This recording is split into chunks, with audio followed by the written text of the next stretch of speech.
My deep appreciation of theater history was instilled in me by Tom Empey, a college mentor to me and hundreds of others. While teaching Greek theater terms, he would grab the fabric of his slacks and say, "You see these pants? Euripides Eumenides," making light of content that could be considered rather dry and stuffy while still maintaining respect for the art, which is what I want to do with this podcast. For each episode, I invite a guest from the many paths my theater career has taken me down. I give my guest no idea what we'll be talking about, but they know we're going to find an outrageous story about theater history and perhaps get a better understanding about why we're still doing it after all these years. So welcome to Euripides Eumenides, and I am your host, Aaron Odom. Apocalypse, apocalypse, I said, why you wanna show up now? Just when the heart of my life was getting good. I'll give you one more chance. Walk on out of the door, yeah. Get your ass to getting where the getting is good.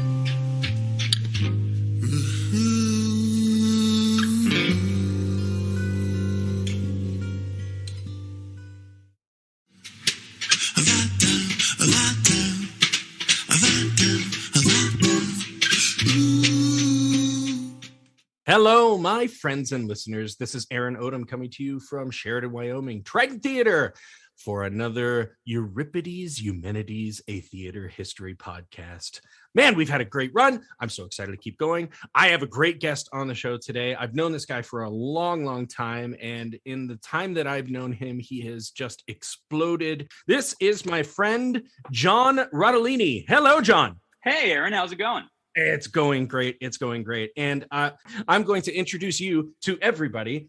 John is an illusionist, a mentalist, several other things under that umbrella, but in the whole act of being a magician. So, and John is currently a Vegas magician and has toured all kinds of places and gotten a lot of opportunity to travel even internationally. I was really lucky to get John right now because he's about ready to head to Colombia. Is that right? Yeah. I get to dust off nothing but linen and drink plenty of coffee. So tell me about this. How did you get, it went from John does magic a little bit and then, no, John's playing Vegas now. Sure. Like a lot of people, I did magic as a kid. There's a really great stage illusionist that still works with big cats in a wonderful and humane way named Jay Owenhouse. You know, Jay would come to Sheridan, Wyoming during the summer times. He would bring in semi-trucks, build a full stage in the middle of like a basketball court with trusses and lighting and everything that you need to do a Vegas-style big illusion show, like people disappearing, motorcycles teleporting. Here's a person in a box. Now it's a tiger, Shazam, the whole thing, complete with really, really cool 80s and 90s magic-y soundtrack. Oh, yes. So, good synthesizer and Oh, yeah. Yes. Mm-hmm. I still have a soft spot for Hello by the Cars. For the youngsters watching, for the youths, take a moment and get on the YouTube and treat yourself to that and whatever else it recommends. But so that was kind of my first foray into magic. And as a little kid about that time in the mid 90s, magic started showing up more and more on TV. You know, we saw folks like David Copperfield doing those annual specials where something really cool would happen. And then you'd see guys like Lance Burton or Franz Harari. Franz, when we were kids, made the space shuttle disappear in front of a live audience, which was really cool. So there was a time that magic kind of came back into popularity, and it came with some extra spandex and some big hair. And so I picked it up as a kid. And like most school kids, you know, if you have a firefighter or a veterinarian or a doctor come to campus or to school when you're little, for about 2 weeks, everyone wants to be whatever career is. So that's kind of what happened. I wanted to learn some tricks. I was like, okay, cool. I have some card tricks now that I can entertain friends with.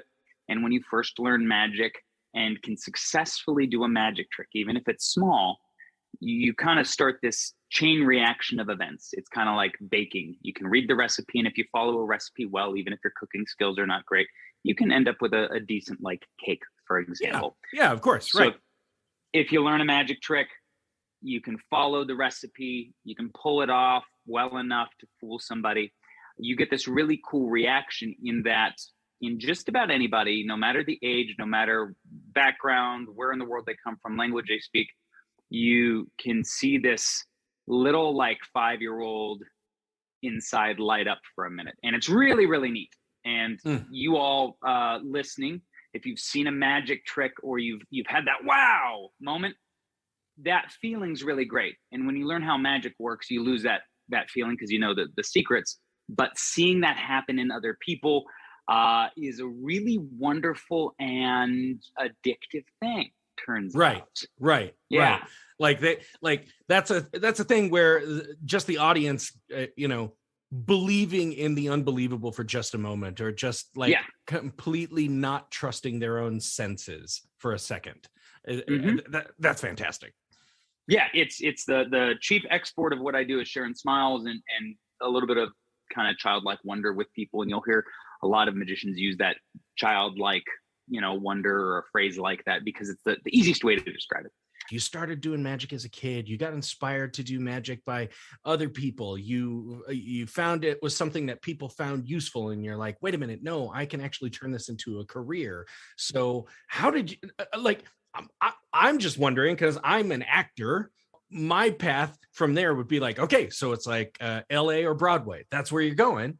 How did you get to the Broadway of magic, Vegas? Yeah, we're in college, and I had been entertaining friends, entertaining family, would get asked to do little kid birthday parties for, reasonable sums of money.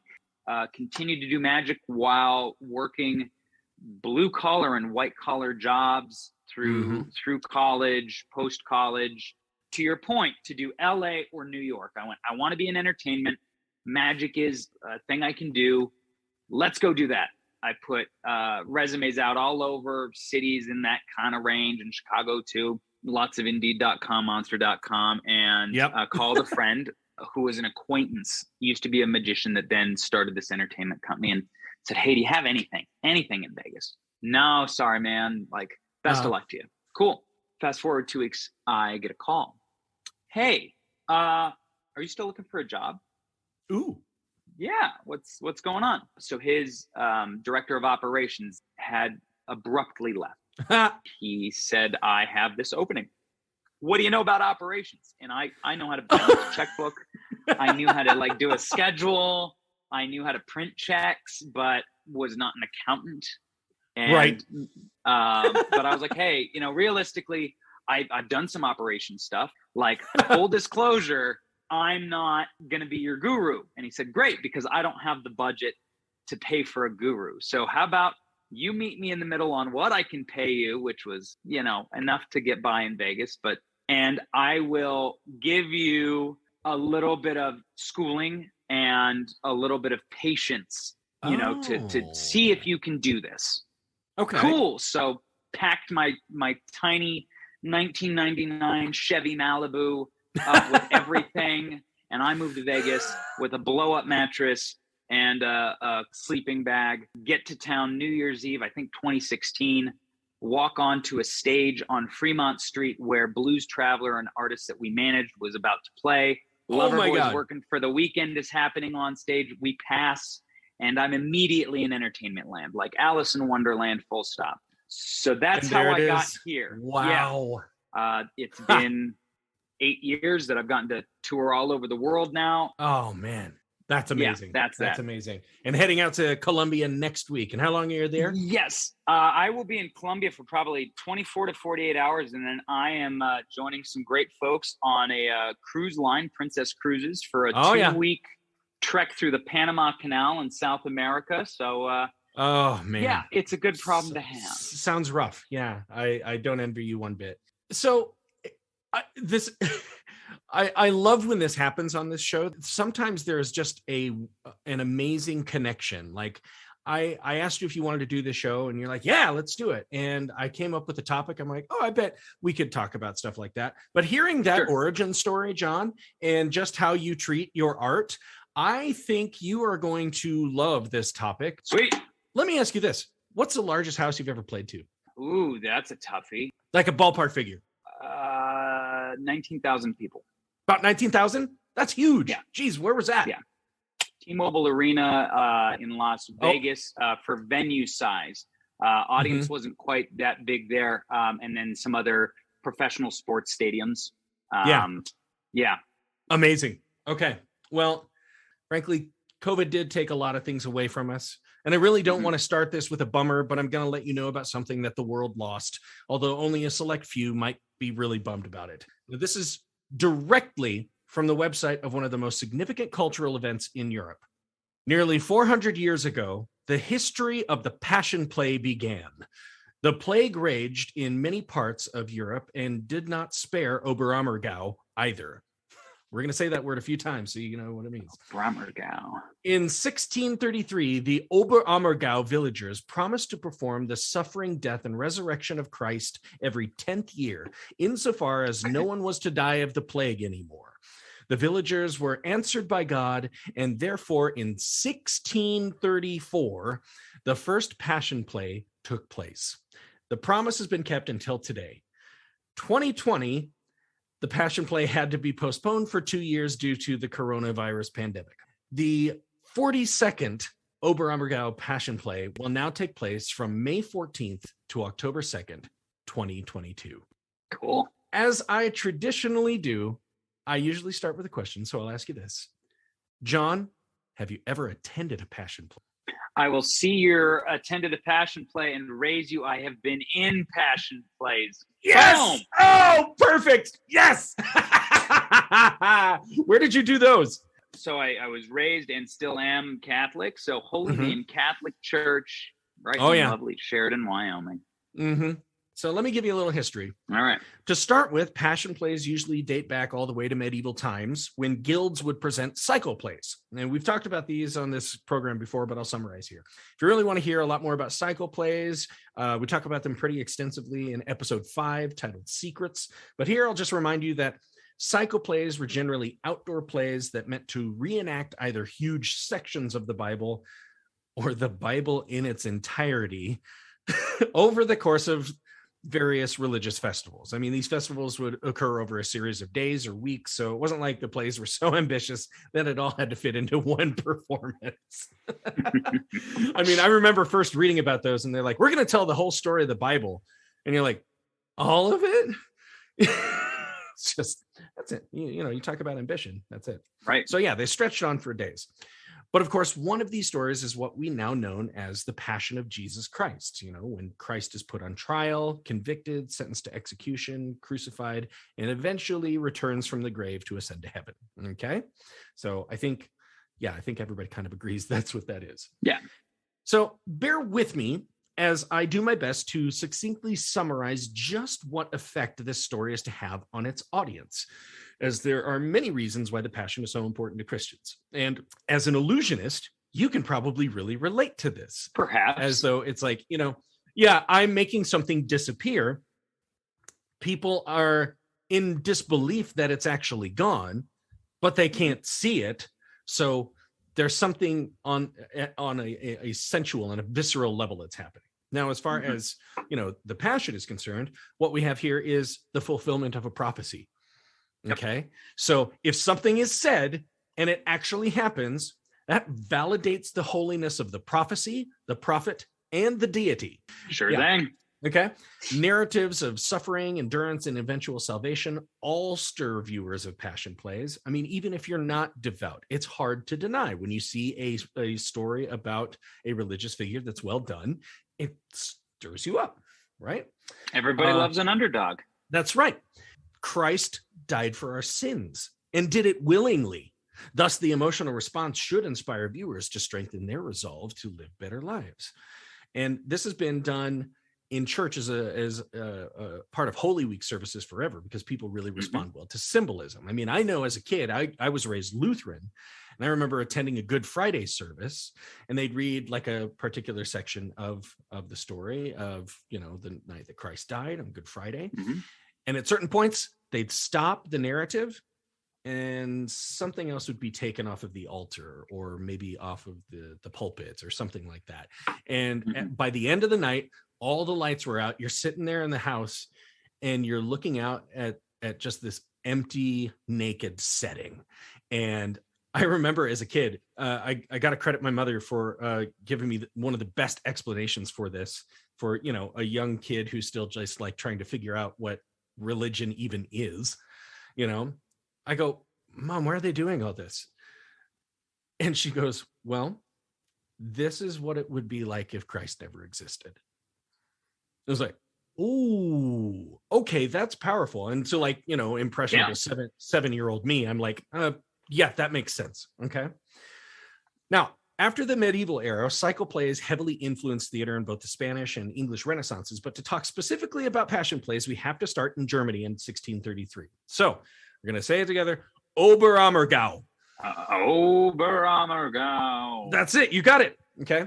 All right. Now, the story goes that plague raged through Europe in the 1630s, and in 1633 in particular. Like, there was a region that was very close to the town of Oberammergau that had 2 residents that remained, a husband and wife, in the entire region. Everybody else had been taken out by the plague.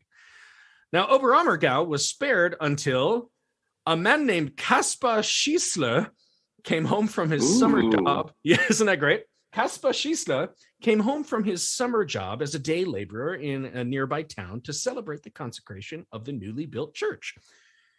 He brought the plague with him and didn't know it. Oh, ouch. Right? This was September 24th. He died 4 days later. And from then on until October 28th, 81 people in the village died. So, yeah, struck through him. Now, 2 of the leaders of the village got together and vowed to God that if no one else would die from the plague, the village would put on a play about the Passion of the Christ every year. And guess what happened? Everyone else lived. They lived. That's right. Wow. Now, of course, all right. Yep. Okay. So, of course, this story is exaggeration. Oberammergau did have plague deaths before then, and they accumulated, but the vow to do the play still remains somewhat true. And I guess Kaspar Schießler may never have existed at all. It's too bad. That's a fun name to say. Right. Kaspar Schießler. So, thus, the first Oberammergau Passion Play was put on in 1634 and was done every year until 1680, when it became an event that occurred every 10 years with just a few exceptions. I just love that. They're like, for 46 years, we'll just do it every year. And then somebody just went, damn it, guys, this is a lot of work. Yeah, not something you can zoom too easily, I'd imagine. Yeah, right. Let's just do it every 10. How about that? And then it'll be, bigger. Yeah. Now, the entire scale of the show has grown to require upwards of 2,000 cast and crew members. Wow. Most of whom come from the village itself. Participants must either have been born in the village or they must have lived in the village for at least 20 years. So here's another quote from the website. In order to nurture the talent for the Passion Play, there is heavy emphasis within the community and education in drama, choirs, and orchestras in order to train each generation for the performances of the future. So it is completely ingrained into the economy and culture of the town. Like, this is what keeps our city running. Yeah. Amazing. Cool. And roles ran in the family. So like if you if you were Jesus, then your son is probably going to play Jesus in about 10, 20 years or something like that.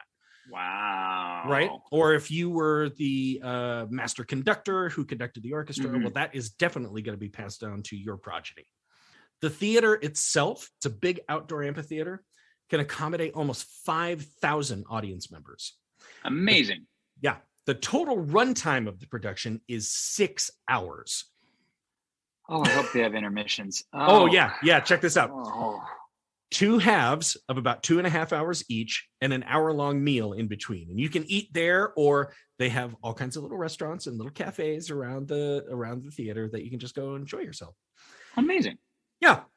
So it's basically just a big open air stage with a roofed auditorium.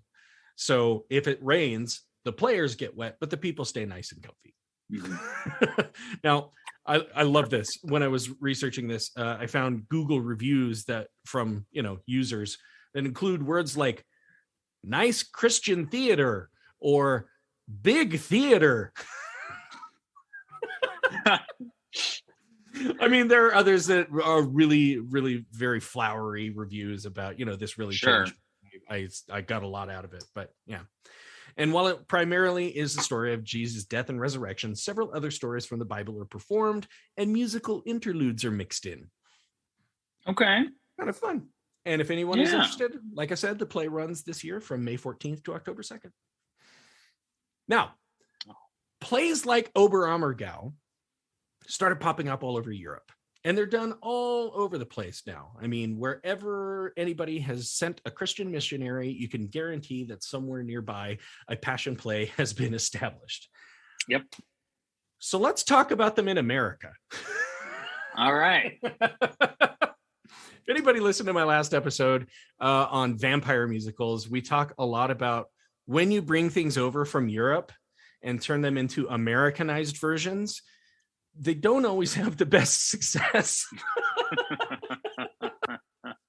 So one that people know a lot about and John, you might have known about this when we were growing up because it's only 3 hours away from here, is the Black Hills Passion Play in Spearfish. Did you know about this?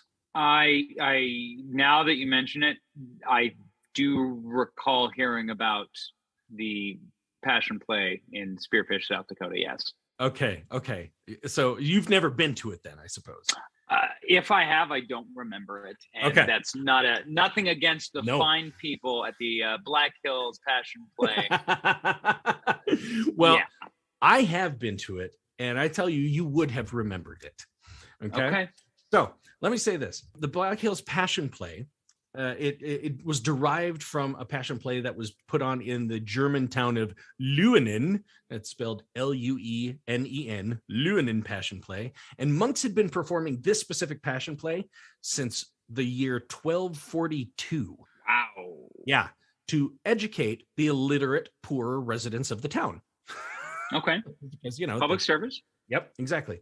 Now, sometime in 1932, a medical student named Joseph Meyer performed in the play, and he was seen by an American from Pittsburgh. And this American told Meyer that he should bring the play back to the States. Now, wanting to escape the ugly political climate that was 1930s Germany. Yep. Meyer took the advice and brought the show to Pittsburgh and titled it the Luenen Passion Play. From there, the show gained such a following that Meyer soon saw reason to take the show on the road. And here, I'm going to state a few things about Meyer that I think are actually fairly admirable. First of all, as a devout Roman Catholic, his faith is very closely tied to this business venture. Okay. So it's not something he's trying to exploit for money. He just goes, this is something that I love, and I want to make it my life's work. Do what you love. Absolutely. Like I said, he didn't really start this to make piles of money, but in his eyes, the U.S. had a significant division of church and state. So like Germany's schools all seem to have an element of religion worked into formal education. Okay. Not so much in the public schools of United States. So therefore, he wanted to bring the inspiring story of Jesus to as many people as possible to educate and entertain about the life of Christ. All right. Now, I do have to state here at this point that I am not as spiritual as a lot of people, but I am not trying to mock any faith throughout this podcast. I am not. I will say I will doubt some of the motives of some of the people we're going to talk about here. Fair. Okay. Now, back to Joseph Meyer. After touring for many years, it became somewhat exhaustive traveling by rail with the 250 plus performers, many more crew members, and all manner of animals, including sheep, camels, and horses. He'd just be carting these around on the train. Sounds like a circus. Yeah, exactly. Right. Now, they started to look for a permanent settlement where he could still make the story available to as many as possible. So this is where we arrive in Spearfish, South Dakota in 1938. Well, for one thing, yeah, Spearfish is just a beautiful little town. I love it. But they have a huge amount of international tourist traffic since it's just a short drive from Mount Rushmore. Everybody's going. So, they start putting up notices that, hey, there's going to be this great passion play. He began construction on an outdoor amphitheater that could seat up to 6,000. And in some cases, I'm like, it's 7,000 or maybe 8. But the stage was actually like 3 city blocks long. And for the wow, yeah, I mean, it's great. I remember seeing it though, because the actual facade that they put up was very poorly designed, in my opinion. Oh, just like little triangles, like sitting on top of one another, is very, very rudimentary, not very colorful. The color all came from the costumes. But yeah, they had a 3-block long stage. And for the crucifixion scene, the actor playing Christ would literally drag his cross up to a small hillock behind the stage, which was in full view of the audience, where the gruesome scene would occur. I mean, cool. This was so neat, John. Like the first couple hours of the play, you're watching Jesus play with kids, and the cast was comprised mostly of residents of Spearfish or other nearby towns, including up to 100 children. And oldest trick in the book, you're going to get you want to sell tickets, you put a bunch of kids in your show, because then you've got mom and dad got to come, and then grandma and grandpa got to come, and all the brothers and sisters got to come. So one party, one kid, you've got 10 people who are buying tickets. Put 100 of those in there. I got 1,000 tickets sold right now. But yeah, oh my God, that crucifixion scene. So yeah, it would be far enough away where you could see them laying him down on the cross. And it was an actual wooden cross. So when they are hammering the nails into his hands and feet, they're actually hammering right next to his actual hands. So you can hear the hammer hit the wood. And every time he just cries out in pain.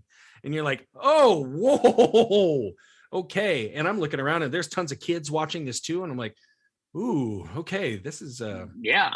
I mean, we read about it in like Sunday school and stuff, but you're looking at it. That's what happened. Ooh. Right? Yeah. Then they lift him up on the cross. He says his last few words. There's some cool lighting and lightning and thunder effects, and it's really loud for a second. But on the stage is the actual rock that he's buried in. And all of the lights go down after the sound and the thunder and the lights.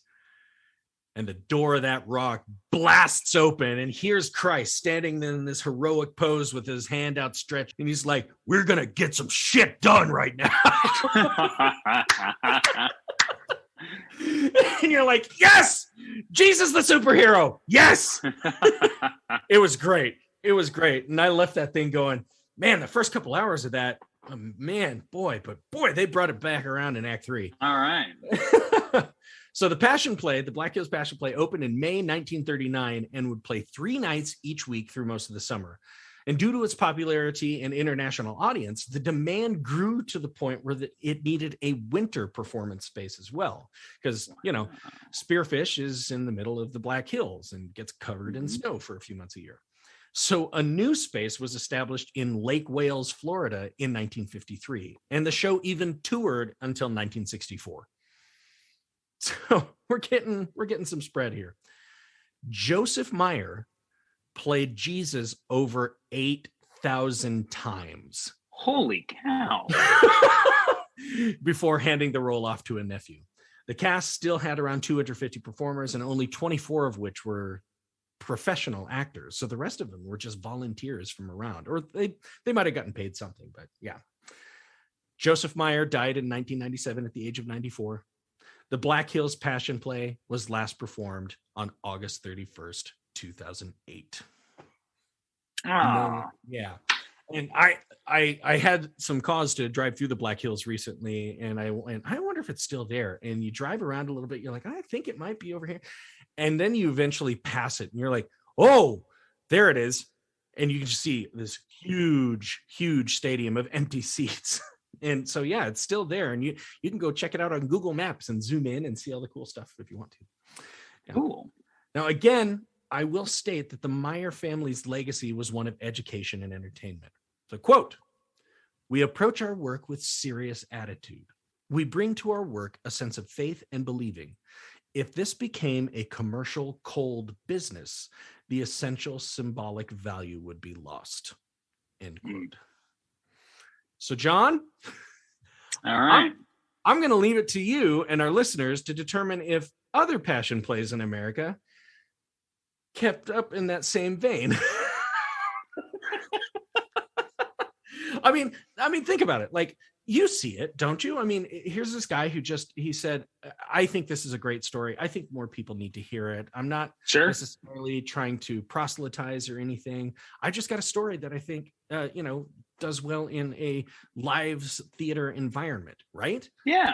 So the first one I'm going to talk about is the Great Passion Play in Eureka Springs, Arkansas.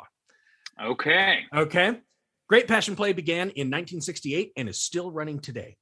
So, very much like the Black Hills Passion Play, the Great Passion Play in Eureka Springs is a multi-layered tourist attraction centered around the story of Jesus' amazing works and eventual crucifixion.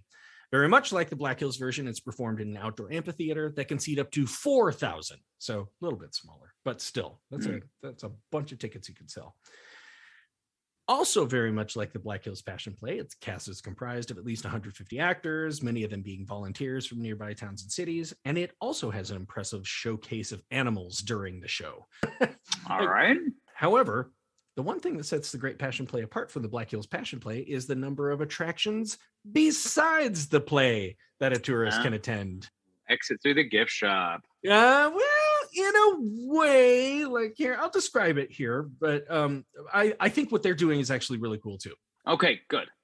One such attraction is the Holy Land Tour, which is basically like somewhat of a historically accurate walking tour that has a lot of locales that represent the locations in the story of the Passion. Like they have one place that is like the hall where the Last Supper took place. Okay, so we're all familiar with Da Vinci's depiction of the Last Supper, but the Great Passion Plays researchers have determined that the Last Supper probably took place at a table that was somewhat U-shaped, and Christ seated at like the center of the U, and diners would sit on mats on the floor.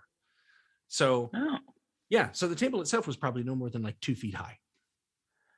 So you just like sit with your legs crossed, your legs underneath it, and just kind of roll up.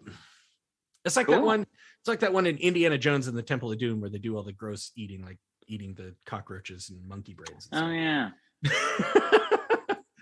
Now, the Holy Land Tour also features a depiction of the Sea of Galilee, but it's funny because it's not a Middle Eastern setting at all. It's a very green Arkansas setting with like just this little creek running through, and they call it the Sea of Galilee. But this is where Christ is seen walking on the water. And there's another part of this tour that has Moses' tabernacle in the wilderness, which includes a replica of the Ark of the Covenant. Cool. All right. Right? So you're getting all this stuff. You're like, wow, I can really see it. Okay. On the Holy Land Tour, visitors even get to tour a recreation of a typical Middle Eastern marketplace from the time of Jesus and tour a replica of the inn where Joseph and Mary sought accommodation on the night that Jesus was born in the stable. So they're mock-ups, but there are people like they're dressed in the garb. They're talking to you like you're just a passer through, right? There's also now an even more immersive Holy Land Tour, courtesy of virtual reality headsets. Ooh, I didn't think about that. All right. You've got this whole group of people just sitting in a room with an Oculus on and trying not to run into each other. And all of this is claimed to be historically accurate. All right. I couldn't see how they backed that up. They just said, we've done our research. Now, visitors can also see the art museum and attend sessions in the wilderness tabernacle taught by a Levitican priest in the vein of the teachings of Moses. So even more of that immersive meta experience. Yeah.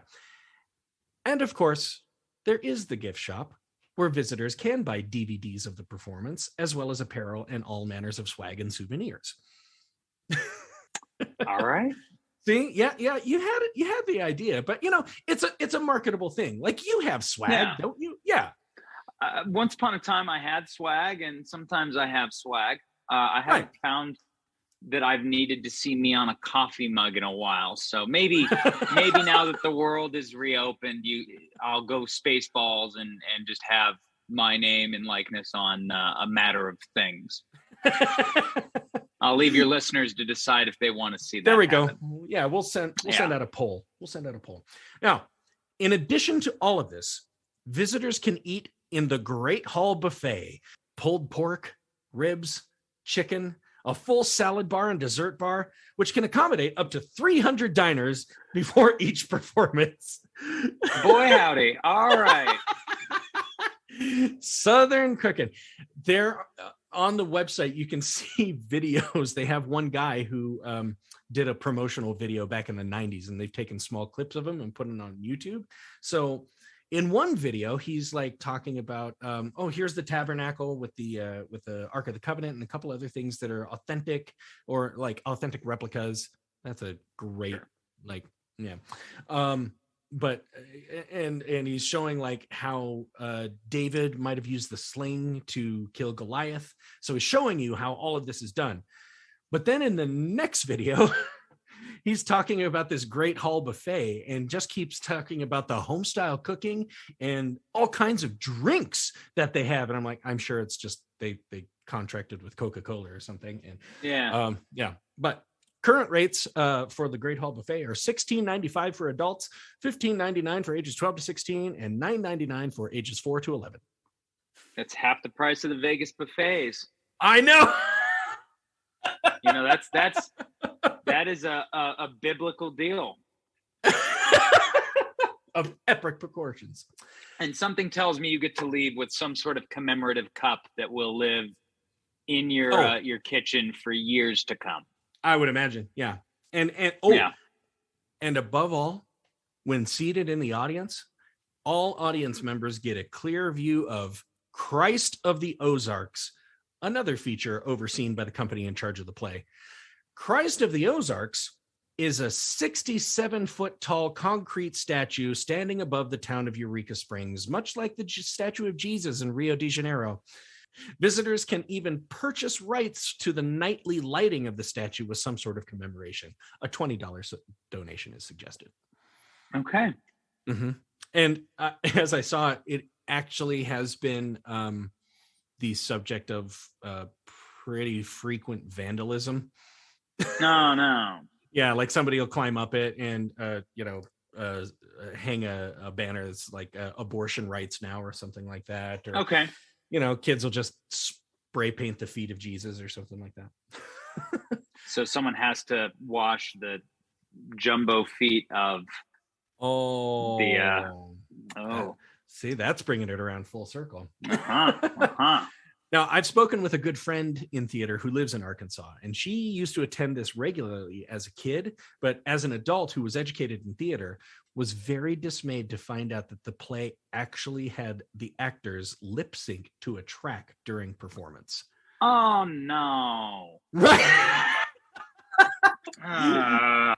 So, I mean, it's like, you're seeing the same show every time, whether you like it or not. Yeah. Right? That's a little disheartening. I mean, I guess I can understand some of the economy of why you do that, but yeah. And I think the show only runs about 2.5 hours, but the Great Passion Play, for anybody who's interested, runs from Good Friday every year through the end of October. And according to, I love this, according to the official website for the Great Passion Play, the Great Passion Play in Eureka Springs, Arkansas is, quote, America's #1 attended outdoor drama, according to the Institute of Outdoor Theater and Drama of East Carolina University at Greenville.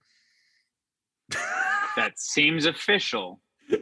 Oddly specific, but official. So many qualifiers. I mean, at least to their credit, at least it appears to be a university not in the same city and probably not owned by a parent company that owns them. Right. We looked into it. Thank you. There are a few of these that I'm going to state here that are nobody's asking for that data. So this is great.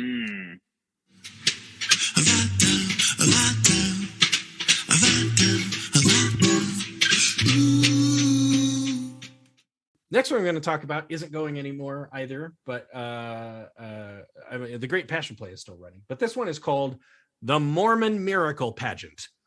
Okay. That's a name. Now you're down in Vegas, and I understand there's pretty heavy Mormon influence down there as well. Indeed. A lot of people have been down there. And while I was researching this, I can't remember who it was, but somebody in my theater past did a lot of theater in Vegas. And one of the shows that he did was some sort of passion play in like the Vegas region.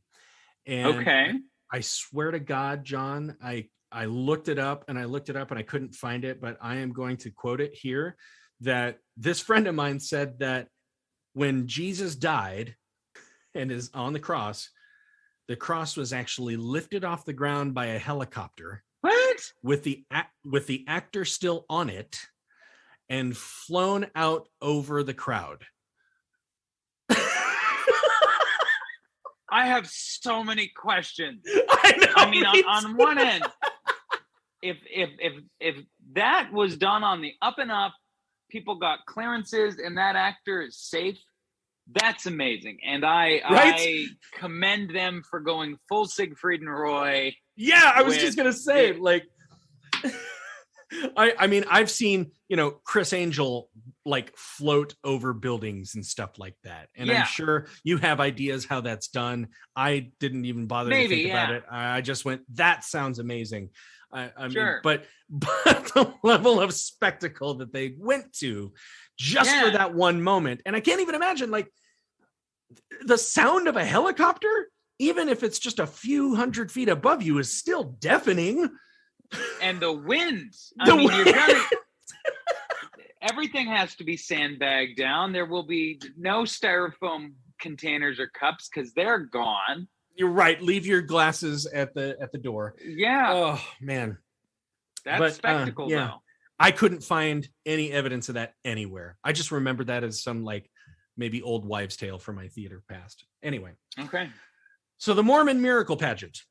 This depicts the life and ministry of Joseph Smith in the 1820s in the burned over district of upstate New York. Do you know anything about the burned over district? Well, using context clues, being the mentalist that I am, I'm going to take a swing of a guess that there might have been, I don't know, a fire? You'd think so. Or it could be a name. It could be a family name. Here's what that term actually means. Hit me. In the 1820s, all of upstate New York, pretty much everybody was affiliated with some church or another. Okay. So there were no other people to convert. Therefore, it's burned over. There's nothing left. So missionaries would go there and everybody's like, no, I'm sorry, I'm already affiliated with one, but thanks for trying. Perfect. That's such a funny name. So this Mormon Miracle Pageant was performed on the south lawn of the temple in, I think I looked it up as Manti, Utah. It's a small little town, maybe like 3,700 people. Over the 2-week pageant, which began in the end of June, the production would entertain up to 15,000 attendees per night. Holy cow. They would all sit on chairs on the south lawn that had been put up by volunteers, and the show would be taking place on a hill in front of them. Okay. So, like those people out there, 6 o'clock in the morning. Yeah, 15,000. All right, let's get started. And I mean, I read some reports on the actual website, and they're like, yeah, we're just amazed by our volunteers. They come up and do this, and all they get out of it is a donut. That is faith in the cause. Absolutely. Kudos to them. Yep. Now, this was discontinued in 2019 after 52 years of performance. There was apparently too much controversy surrounding the church, the event, and its political standings, etc. Like the churches stand on abortion, and it still has I know there are people out there who still believe that the Mormon church practices polygamy, and the Mormon church even says, no, we don't do that anymore, but it still was somewhere in its past. And therefore people go, well, you did it once. I mean, what I read was there would be people who would like, as attendees are just driving in to get parked, they would have like anti-Mormon shirts and hold anti-Mormon placards. And then on the other side of the street is the other faction, the ones that are like pro-Mormon and pro signs and everything. Wow. Yeah. So the church elders kind of went, hey, maybe we should stop doing the play. It's a bummer, but we had a good run. Next one, The Promise in Glen Rose, Texas. Oh man, this is great. I've got hopes for this one. I've got high hopes. Hey, not just a clever name. In 1984, a group of musicians, clergymen, and wealthy Texas businessmen wanted to establish a new Passion play that would be set in a large outdoor amphitheater and would be the story of the Passion, but interspersed with songs from 90s Christian or 80s and 90s Christian rock and pop music. Okay.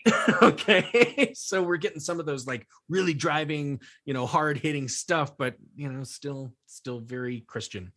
The result was The Promise, and it is exactly what it set out to be: a Christian pop jukebox musical, but not entirely. It did have some original songs for the purpose of telling the story. But yeah, we had, take any name from any popular Christian rock artist, they probably put a song in there.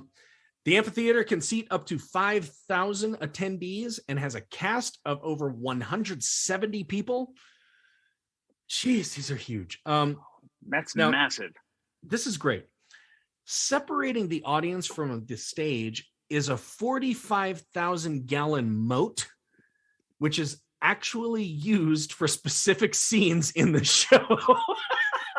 That was a meeting was had for that, and they said, you know what we need? A moat. How are we gonna do crossing the River Jordan without a moat? How are we going to show that Jesus walks on water without a moat? Yeah. Someone had to have known somebody that was had massive equipment. or there was just one guy who's an investor, and he's like, what this show needs is a moat. There's like, no, George. Yeah, George, I don't think we need a moat. And he's like, I'm going to put down a lot of money for this show, and I'll be damned if there's not a moat in the show. You're like, okay, I guess we're putting in a moat. Okay, that's going to be Waterworld, but yes, the Waterworld stunt spectacular. Yeah. But Jesus is the hero. All right. The official website for the play brags that the amphitheater is the only outdoor theater in the United States to feature a moat. Well, if you're gonna have it, you might as well pull on it. Hey, nobody else has got one. Huh. Yeah. And this is actually kind of interesting for those of you who are technical theater people. It's the only outdoor theater in the nation to use a rain curtain. So there's like the scene with the storms and everything like that. They actually have rain fall into that moat.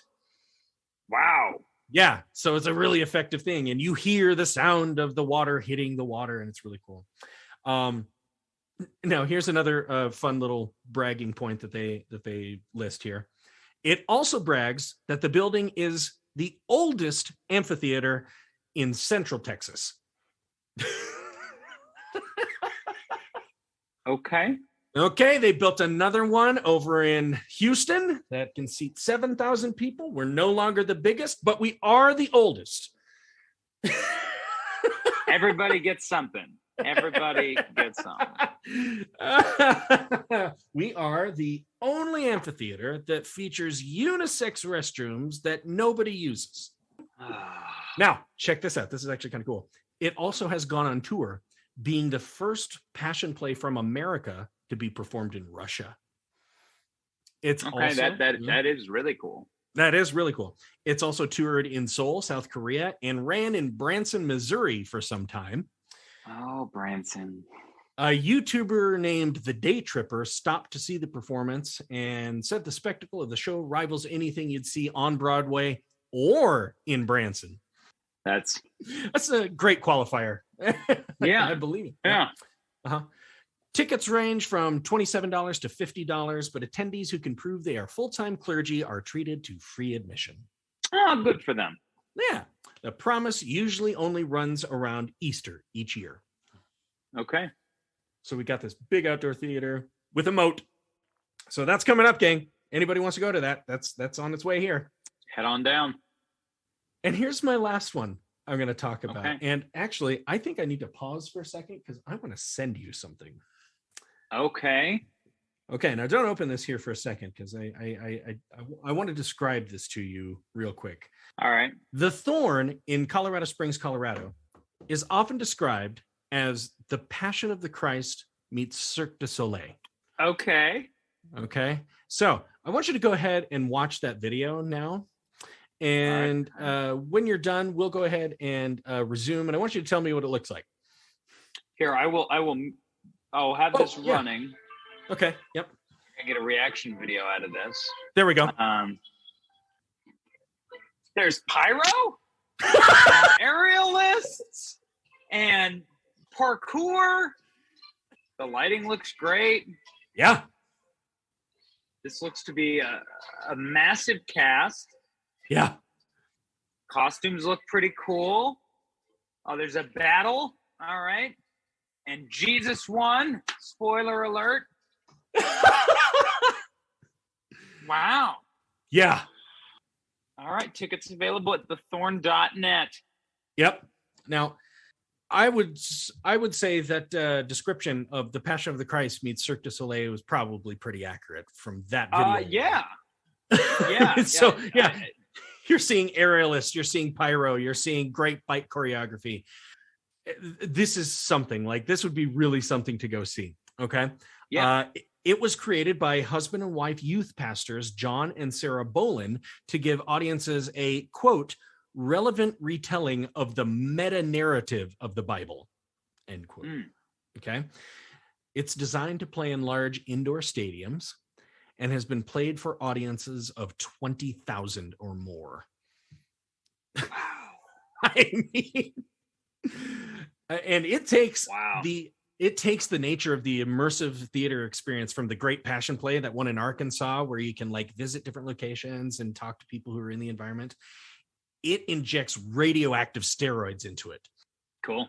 One thing I saw about it was a guy took his girlfriend to it, and from the moment they walked in, they were greeted by Roman centurions who grabbed the woman by the wrist and demanded from the guy to know if he could legitimately claim ownership of that woman. What? Yep. I'm like, in a post-COVID environment, are we still grabbing people like in a world of consent? Are we? Yeah. So they were able to get away and get into the theater.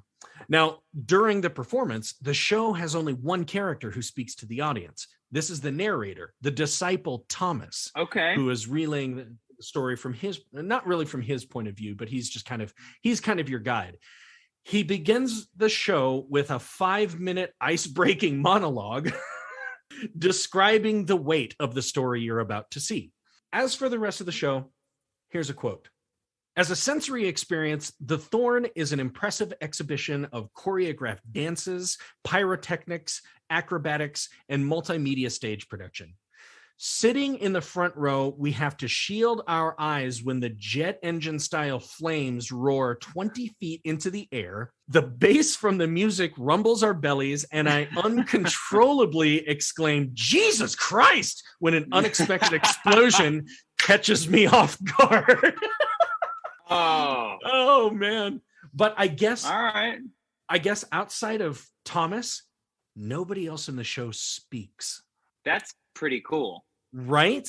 So it is all done in kind of like a Cirque idea. You're getting a story in a way, but it's all through body movement and, dance and how the, trapeze artists are flipping themselves into the air and stuff, So just amazing.